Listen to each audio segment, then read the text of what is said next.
Praised be Jesus and Mary. So today we commemorate St. Charles of Sezze, a Franciscan saint not so well known, but nevertheless very amazing. Born in 1613, died in 1670. He was a master of the spiritual life, a master of prayer.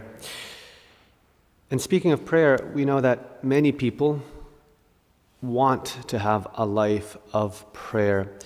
God calls us to a life of prayer. That desire is there for many people, but few actually have a life of prayer. The goodwill is there, but frequently people, and this could be us as well, people think that things first have to line up perfectly for them to have that life of prayer, for it to become a reality. They have to be free from distractions first, then they can pray.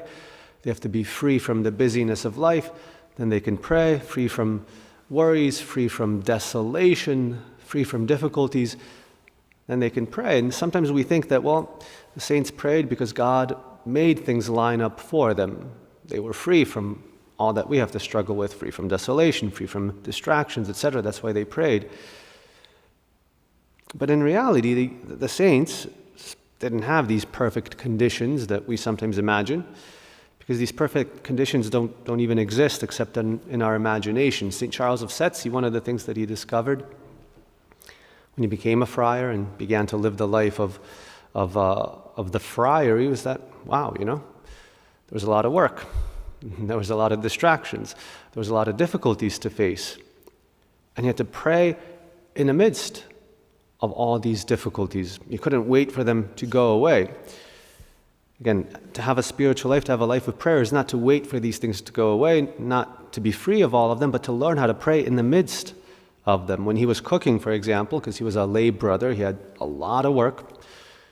One of the chapters in his biography, in fact, because he wrote an autobiography, one of the chapters in his autobiography is entitled "A Lot of Obedience and Not a Lot of Time to Pray," because he was assigned many tasks that left him little time to dedicate, just to prayer alone. So when he was cooking, he didn't wait till he was done. He talked to God about cooking, talked to Our Lady about the cooking he had to do, asked his guardian angel to help him with the cooking or with the gardening, with the sacristy, with the pantry, with the soup kitchen, with the infirmary when he was helping the sick or he himself was sick.